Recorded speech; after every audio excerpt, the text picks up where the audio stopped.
행정수도 이전, 문재인 정부 후반기 최대 현안으로 떠오르고 있습니다. 민주당이 지금 속도를 내고 있는데요. 김태년 원내대표가 원내교섭단체 대표연설에서 불을 쏘아 올렸습니다.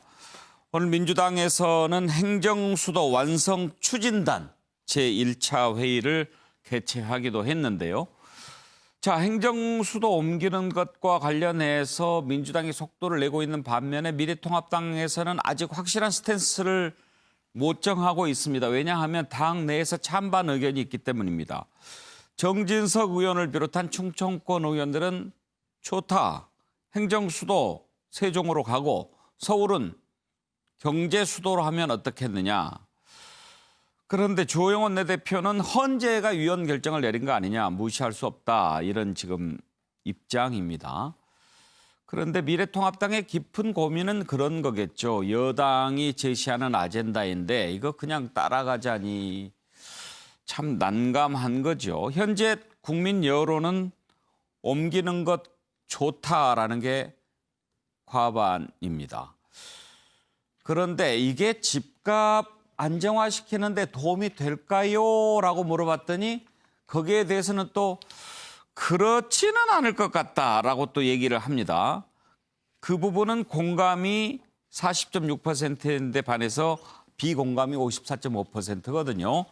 그러니까 집값 안정화를 떠나서 행정수도 옮기는 것 자체는 국민들이 더 찬성을 하고 있다는 건데요. 자, 한번 짚어보겠습니다. 관련된 녹취 먼저 들어보죠. 민주당은 오늘부터 행정수도 완성을 위한 공식 논의를 본격적으로 시작합니다. 행정수도 완성은 더 늦출 수 없는 시대적 과제입니다. 16년 전과 달리 과반을 넘는 국민 여론이 행정수도 완성을 지지하고 있는 점도 매우 고무적입니다. 야당 내에서도 행정수도 완성을 지지하는 목소리가 크게 나오고 있습니다.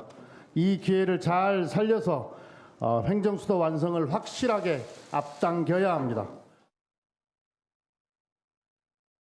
민주당에서 최근에 왜 이렇게 소위 급작스러운 수도 이전의 얘기에 불을 붙이는지 잘 모르겠는데, 정말 민주당이 수도 이전에 대한 소위 굳건한 생각을 가진다면 참 의원께도 내년 4월 7일에 서울시장 보궐선거에서 민주당의 수도 이전에 대한 고강을 내걸고 일단 서울 시민의 의사부터 확인해 주시기를 갖다가 당부를 드립니다.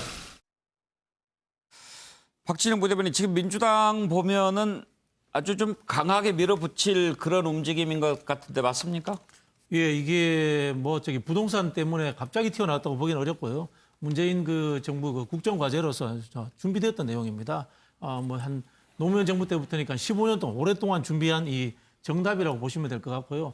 미통당에서도 21대 국회에 미통당 의원들이 주축이 돼서 국회 국가균형발전 특위를 하자는 제안이 이미 있었습니다. 그렇기 때문에 특히 이제 미통당 의원들 같은 경우에 영남이나 비수도권 의원들이 많기 때문에 이것을 아마 거절하기는 쉽지 않을 것이다, 이렇게 보고 있고요.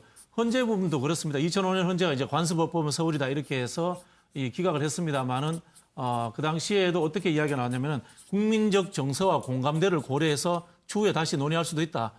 제가 정확하게 문구는 기억이 나지 않습니다만은 예. 이런 측면에서 아마 충분히 논의될 시점이 되지 않았나 이런 생각이 들고요. 부동산 집값 문제와는 조금 다르게 봐주시면 좋겠어요. 이건 저는 당의 당론과는 저는 다릅니다만은 집을 아무리 짓더라도 부동산 값이 떨어지지는 않습니다. 당분간. 저는 그렇게 봅니다. 왜냐하면 이게 투기 수요가 워낙 많기 때문에 실제로 공급이 모자라서 된 게 아니지 않습니까? 지금 대한민국의 주택 보급률이 100%가 넘었단 말이에요. 그런 상황에서도 실수요자는 집을 못 가지고 투기 자금은 남아들고 이런 상황이기 때문에 그것과는 별개의 문제로 더 큰 그림으로서의 국가 균형 발전과 누가 그런 이야기를 하더라고요. 천년을 보는 시각으로서 행정수도 문제는 접근하는 게 좋겠다. 이런 말씀 드리고 싶습니다. 그런데 최석평가가 네. 국민들 이렇게 그 여론을 보면 참 재미있는 게요. 네. 행정수도 옮기는 것 좋다라는 의견이 더 많으면서도 그래도 집값 안정엔 도움 안 될 거야라고 보는 게 상당히 좀 본질에 접근해 있는 어떤 문제인 것 같아요. 그러니까 국민이 느끼는 체감 지수가 바로 그게 정책인 거죠. 그러니까 저는 수도 이전이 만병통치약인가라고 썼습니다. 그러니까 지금 여당이 얘기하는 이런 기류를 놓고 보면 마치 무슨 만병통치약 같은 얘기를 하는데 그렇지 않습니다. 이게 어제는 그린벨트 얘기하다가 오늘은 태릉고물창 얘기하다가 오늘 내일은 또 이제 수도 이전 얘기하고 국민이 동의하고 체감하지 않아요. 저는 그런 점에서 지방 분권형 개원이라든가 진짜 제대로 된 지방 그 균형 발전 정책을 펼쳐야지 이거 너무 약발 센 거 가지고 만병통치약 약선전하고 있는 것 같습니다. 정혁진 변호사.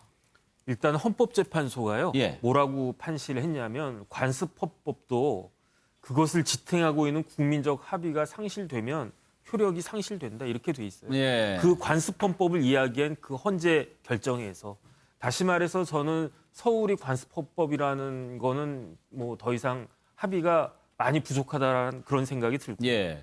그렇기 때문에 국가적인 효율성을 봤을 때 국회랑 청와대랑 다 내려가는 게 맞다라는 게 제 개인적인 생각인데 예. 한편 집값을 봤을 때에는 지금 사실 집값이 문제가 되는 건 전국적인 문제가 된다라기보다는 서울 특히 강남이 문제가 되지 않겠습니까? 그런데 강남의 대체제가 세종시가 될 수가 없어요. 그러니까 세종시로 옮긴다라고 해가지고 집값은 잡히지 않을 건데 예. 그 큰 틀에서 그 수도 이전 문제 하는 거 좋은데 지금 많은 국민들 특히 30, 40대가 체감적으로 느끼고 있는 그 문제가 그게 이제 집값 문제이니까 여기에 대한 대책이 필요하다 생각이 듭니다. 국민 투표로 결정하자 이런 얘기도 나오던데 말이죠. 저는 대통령이 과감하게 받아서 국민투표 한번 해봤으면 좋겠습니다. 이제 아까 말씀하셨듯이 국민들은 집값은 잡아야 되지만 행정수도도 이전도 해야 한다. 이 이제 두 가지의 뜻을 가지고 있기 때문에 저는 집값을 잡겠다고 하지 말고요. 집값을 안정시키면 된다. 그리고 분산이 훨씬 더 효과적이다. 그리고 균형 발전을 통해서 국가는 더욱더 많은 것들을 해낼 수 있다. 저는 야당에게 불리한 것 아니라고 생각하고요. 오히려 야당다운 안을 내어서 제대로 경쟁해서 집권 여력을 여기에서 만들어서 오히려 민주당과 아주 적극적으로 경쟁을 좀 했으면 좋겠다. 이런 말씀 드리겠습니다. 네.